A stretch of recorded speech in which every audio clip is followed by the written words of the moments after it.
चलिए अब हम लोग आपकी बुक का क्वेश्चन नंबर 27 करते हैं। मैं थोड़ा आगे पीछे करवाऊंगा आप लोगों को।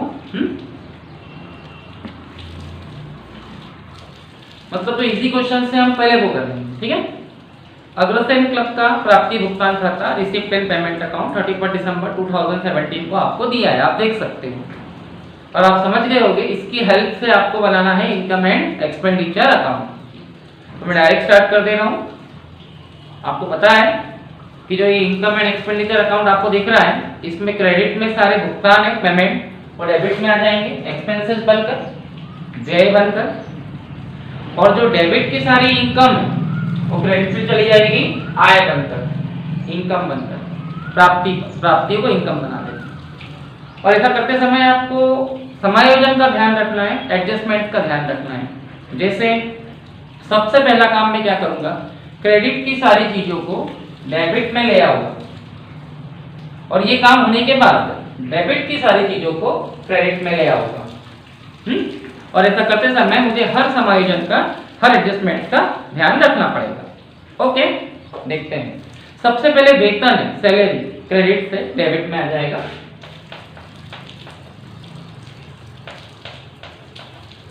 अब हमें देखना है कि इस पर ऊपर क्या एडजस्टमेंट है। तो इसके ऊपर एडजस्टमेंट है कि वेतन 1500 रुपये अगस्त है, सैलरी 1500 रुपीज आउटस्टैंडिंग है। तो सैलरी में हम 1500 1500 प्लस करेंगे।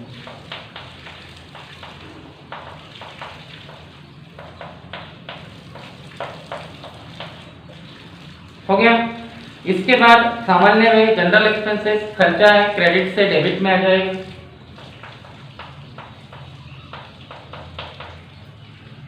ये 750 750। इसके बाद ड्रामा एक्सपेंसेस, ड्रामा व्यय डेबिट में आ जाएगा, खर्चा है।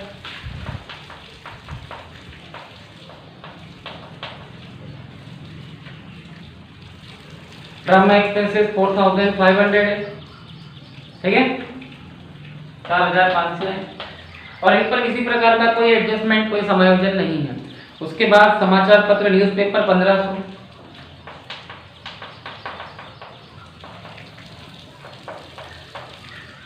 उसके बाद है धर्मादा, धर्मादा मीन्स डोनेशन। ये वो डोनेशन है जो हमने किसी को दिया है, हमें मिलने वाला डोनेशन नहीं है, क्योंकि ये भुगतान में दिया है, पेमेंट में, मतलब ये डोनेशन आपको मिला नहीं है, डोनेशन आपने किसी को दिया है, ठीक है।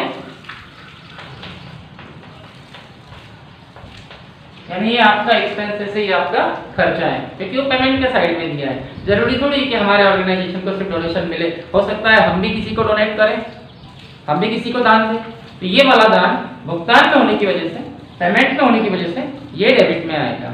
ये आपका 3500 है, 3500। उसके बाद नगर पालिका कर है, म्यूनिसिपल टैक्स है, 400 रुपये डेबिट में आएगा। और इस पर है एक एडजस्टमेंट कि कर 100 रुपये पूर्वदत्त है, रेंट टैक्स 100 रुपीज प्रीपेड, तो पूर्वदत्त प्रीपेड माइनस करेंगे।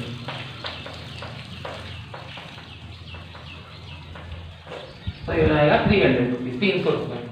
उसके बाद विनियोग, इन्वेस्टमेंट, और मैंने बताया था कि इन्वेस्टमेंट हमारी संपत्ति है, असेट से नहीं आएगा, बैलेंस शीट में जाएगा तो छोड़ दीजिए। बिजली में इलेक्ट्रिक एक्सपेंसेस डेबिट में आएगा।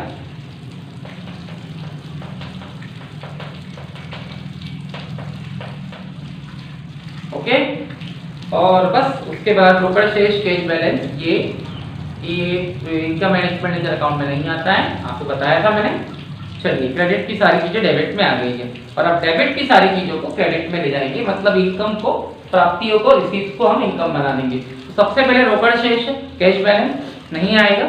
चंदे हैं 3, देखिए बुक में 3 टाइप्स ऑफ सब्सक्रिप्शंस हियर, यहाँ 3 प्रकार के चंदे आपको दिए हैं। तीनों में से 2017 का ही चंदा आप लेंगे, जिस साल का आपको सवाल करना है। मुझे 2017 का सवाल करना है, 2017 का क्वेश्चन करना है, मैं 2017 का ही सब्सक्रिप्शन लूंगा, चंदा लूंगा। अगला और पिछला 16 और 18 में छोड़ दूंगा, तो 2017 का चंदा 40,500 है, 40,500। अब इस पर भी एक एडजस्टमेंट है। देखो, आपने अगला और पिछला चंदा सब्सक्रिप्शन छोड़ दिया, इस साल का लिया। अब इस साल के चंदे पर एक एडजस्टमेंट है, एक समायोजन है कि कि क्लब में 500 सदस्य है, the club has 500 members. Club में कुल 500 सदस्य हैं और एक सदस्य से 100 रुपए लेना है, ईच मेंबर पे 100 रुपीज। अब जरा सोचिए 500 मेंबर अगर 100 रुपीज के हिसाब से सब्सक्रिप्शन देते तो आपका सब्सक्रिप्शन चंदा होना चाहिए 50,000, यानी इस साल आपको 50,000 रुपए चंदा मिलना चाहिए। ठीक है, प्राप्ति भुगतान रिसिप्ट एंड पेमेंट में क्या होता था, सोचो वहां हम तीनों चंदे ले लेते और जो नहीं मिल पाया उसे छोड़ देते थे। यहाँ हम सिर्फ वही चंदा लेंगे जो इस साल का है और जो नहीं मिल पाया उसको उसमें प्लस कर देंगे, अगला पिछला छोड़ देंगे।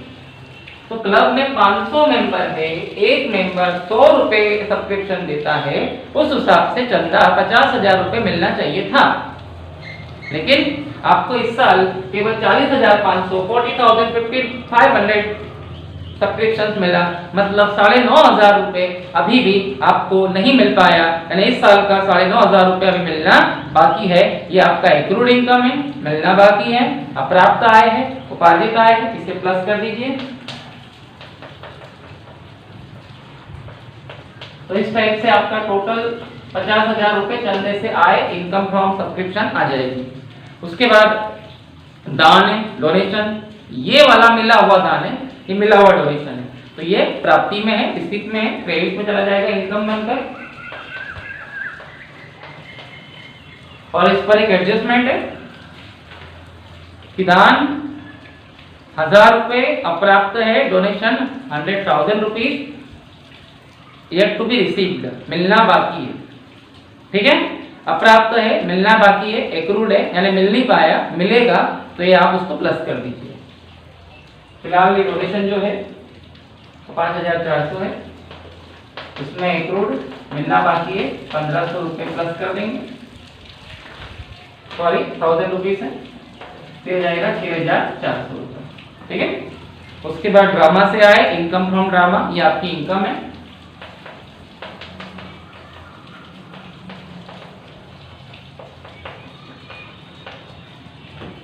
ये क्रेडिट में आ जाएगा 9,500 रुपए, 9,500 रुपीज। रद्दी कागज बेचा, सेल्स ऑफ वेस्ट पेपर, ये आपकी इनकम है।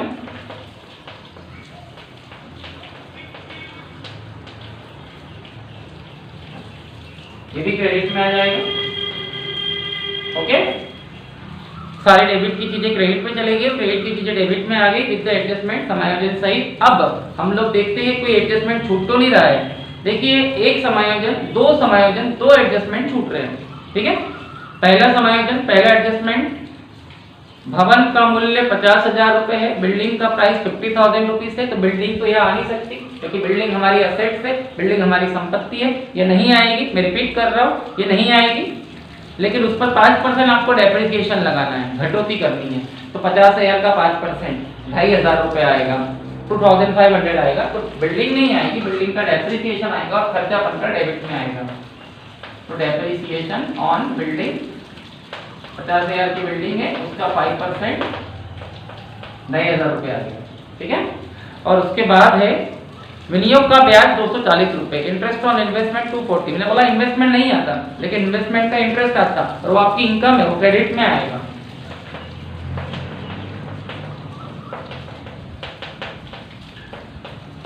और एक और एडजस्टमेंट है, दान को आयगत मानना है, डोनेशन को रेवेन्यू मानना है। तो वैसे भी विदाउट एनी इंफॉर्मेशन हम इसे रेवेन्यू नहीं मानेंगे। रेवेन्यू आयगत आयव्यय खाते में इनकम एंड एक्सपेंडिचर में आता है, तो हमने बिना बोले उसको ये तो कोई भी एक्सपेंसेस और कोई भी इनकम बिना जानकारी के आपको आयगत मानकर, रेवेन्यू मानकर इस अकाउंट में लेना है। पूंजीगत मानने को कहे कैपिटलाइज तो छोड़ देना है, मैंने ये बताया था, कोई फर्क नहीं पड़ेगा। लास्ट में आंसर निकालने के लिए आप क्रेडिट का टोटल लगाएंगे, उसी को यहाँ लिख देंगे और क्रेडिट में से डेबिट माइनस करेंगे तो सरप्लस आ जाएगा। और अकॉर्डिंग टू योर बुक आपका सरप्लस, आपकी बचत, जिसे बचत कहते हैं, 44,590 44,590 आना चाहिए, क्रेडिट में से डेबिट माइनस करके। ठीक है, आप इसका स्क्रीनशॉट ले सकते हो।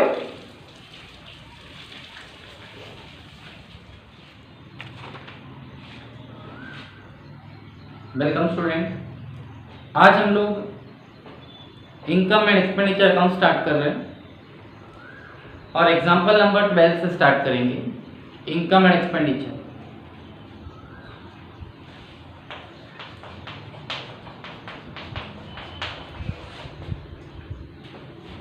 ठीक है, इनकम एंड एक्सपेंडिचर अकाउंट बनाने के लिए आप लोगों को प्राप्ति भुगतान खाता means receipt and payment account दिया रहेगा।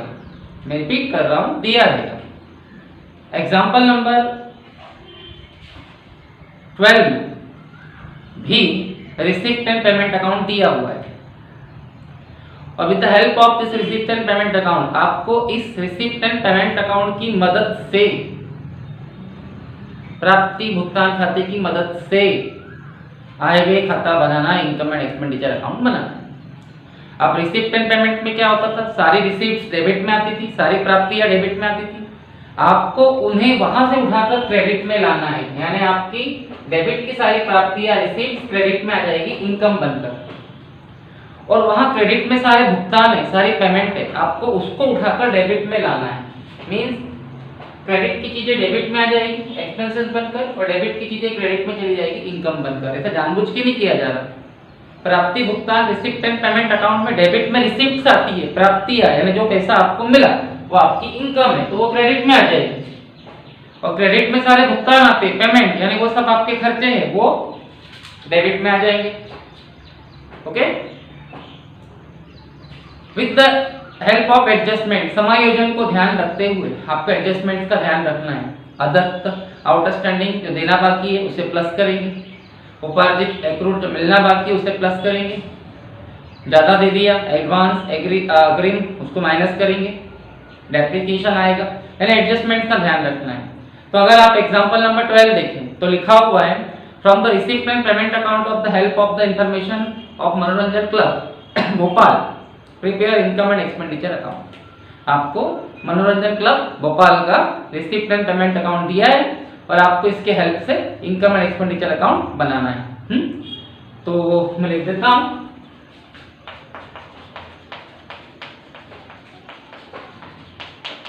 मनोरंजन क्लब। ठीक है, कैसे करोगे, कुछ नहीं करना है आपको। सबसे पहला काम, सबसे फर्स्ट वर्क, जो रिसिप्ट एंड पेमेंट अकाउंट बना हुआ आपको दिख रहा है उसके क्रेडिट में जाइए। आपको उसके क्रेडिट में सारे भुगतान मिलेंगे, पेमेंट, उन सब को एक लाइन से उठाकर डेबिट में ले लीजिए। और ऐसा करते समय संपत्तियां असेट्स छोड़ देंगे, एडजस्टमेंट का ध्यान रखेंगे। ठीक है, और सारे भुगतान, सारी पेमेंट जब क्रेडिट से डेबिट में आ जाए तो उसके बाद डेबिट की सारी प्राप्तियों को, डेबिट की सारी इनकम्स को आप क्रेडिट में ले जाए। ठीक है, बताता हूं। सबसे पहला भुगतान, सबसे पहली पेमेंट जो क्रेडिट में है वो है किराया और कर, रेंट एंड टैक्स, ये डेबिट में आ जाएगा।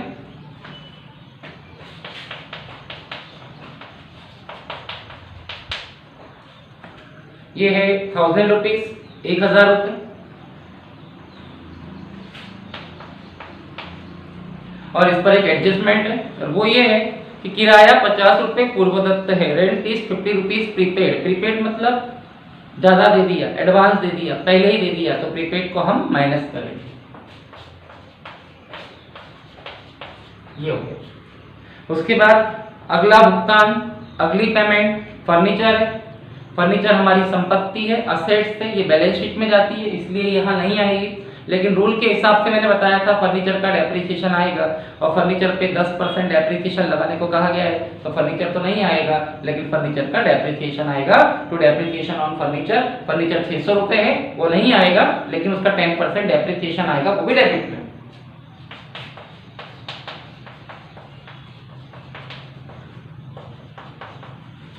ये आप लिखते हैं ना 60 रुपीज आएगा। रूल्स बताए थे मैंने। जो भी बच्चा ये क्वेश्चंस देख रहा है और यदि उसने रूल नहीं देखे तो सबसे पहले इस वीडियो को यही स्टॉप कर दे। पहले रूल देखे, रूल वाला वीडियो देखे, उसके बाद ही इस क्वेश्चन को हाथ लगाए। ठीक है, उसके बाद है सैलरी, वेतन 600 रुपए डेबिट में आ जाएगा।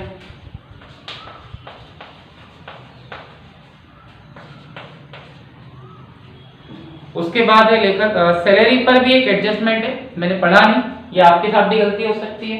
जो सैलरी आप डेबिट में लाए हो इस पर एक समायोजन है, इस पर एक एडजस्टमेंट है कि वेतन 140 रुपए देना बाकी है, सैलरी 140 रुपीज आउटस्टैंडिंग देना बाकी है, उसमें प्लस कर देंगे।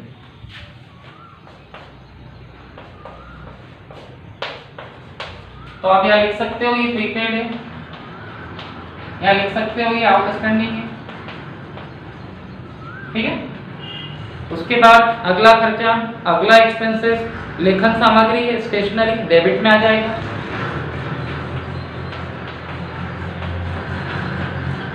यानी आप समझ रहे हो मैं क्या कर रहा हूँ, मैं क्रेडिट के सारे खर्चों को डेबिट में ला रहा हूँ और एडजस्ट कर रहा हूँ, समायोजन लागू कर रहा हूँ। स्टेशनरी आपको दी है 220 रुपए, 220 रुपीज।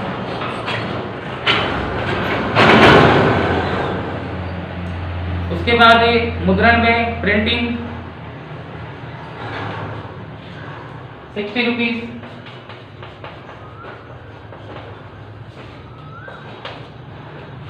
उसके बाद है पत्र पत्रिका है, न्यूज़पेपर्स,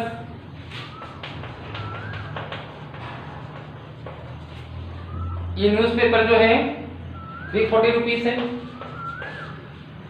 इसके बाद है बिजली में इलेक्ट्रिक चार्जेस,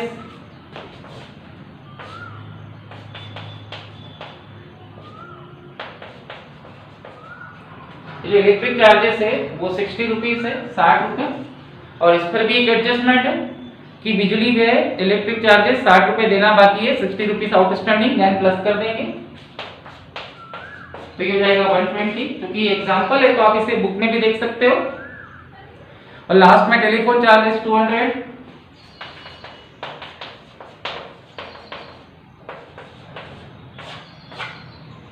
ठीक है।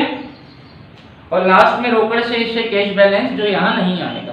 तो मैंने पहला काम क्या किया, क्रेडिट की सारी चीजों को डेबिट में ले आया क्योंकि वो सारे भुगतान थे, पेमेंट, और वही हमारे खर्चे बन जाएंगे, और एडजस्टमेंट लागू कर दिए।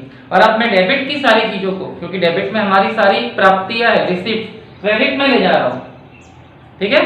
सबसे पहले डेबिट की प्राप्ति, सबसे पहले डेबिट का रिसिप्ट, कैश बैलेंस है जो नहीं आएगा, जो असेट्स है, बताया था मैंने आपको। उसके बाद चंदा है, सब्सक्रिप्शन, क्रेडिट में जाएगा।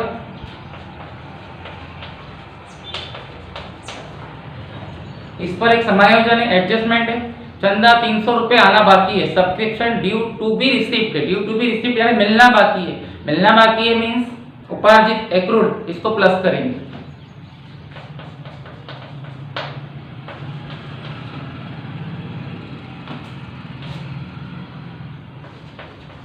तो हो जाएगा 2250 रुपए। उसके बाद आजीवन सदस्यता शुल्क, लाइफ मेंबरशिप फीस, ये आपकी प्राप्ति है, ये आपकी इनकम बन जाएगी।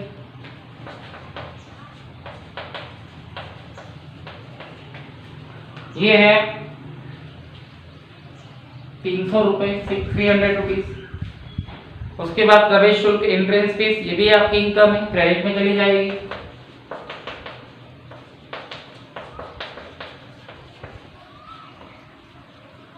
₹630 रुपए। उसके बाद में विनियोग का ब्याज, इंटरेस्ट ऑन इन्वेस्टमेंट, ये आपकी इनकम है।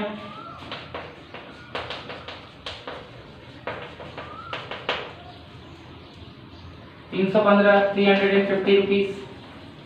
भाषण से आए इनकम फ्रॉम लेक्चर, ये भी आपकी इनकम है।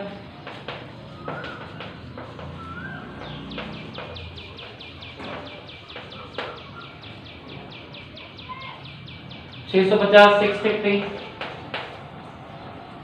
उसके बाद मनोरंजन से लाभ, प्रॉफिट फ्रॉम एंटरटेनमेंट 225।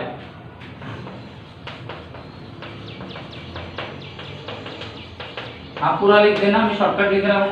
मैंने कुछ नहीं किया, मैंने क्रेडिट की सारी चीजों को डेबिट में लाया, क्रेडिट में सारे भुगतान थे, पेमेंट, और डेबिट में आके एक्सपेंडिचर बन गए, और उन सब में जो एडजस्टमेंट थे वो लागू कर दिए, ठीक है। आउटस्टैंडिंग को प्लस किया, प्रीपेड पूर्वदत्त को माइनस किया, और डेबिट की सारी इनकम को, प्राप्तियों को क्रेडिट में लेके आया, जो मिलना बाकी उसे प्लस किया, हो गया। अब आंसर कैसे निकलेगा, मैंने बताया था, सारी इनकम, सारी आय क्रेडिट में है तो आप क्रेडिट का टोटल पहले लगा दें, उसी को डेबिट में लिख दें, ठीक है। और इनकम ज़्यादा होने की वजह से, वैसे इस क्वेश्चन में ये एग्जांपल है इसलिए बता देता हूँ मैं, इसका जो टोटल आएगा 4370 आएगा, उसी को यहाँ लिख देंगे और फिर इसका टोटल लगाकर इनकम में से माइनस करेंगे। पहले सारे इनकम में से सारे एक्सपेंसेस माइनस करके आपके पास जो पैसा बचेगा वो आपकी बचत होगी, सरप्लस, तो आप लोग उसको लिखेंगे टू सरप्लस। और अकॉर्डिंग टू योर एग्जांपल है 1680 आएगा, इनकम में से खर्चे माइनस करके आपकी बचत आ जाएगी सरप्लस, यानी क्रेडिट में से डेबिट माइनस कर देंगे। ठीक है, आप एक स्क्रीनशॉट ले सकते हो।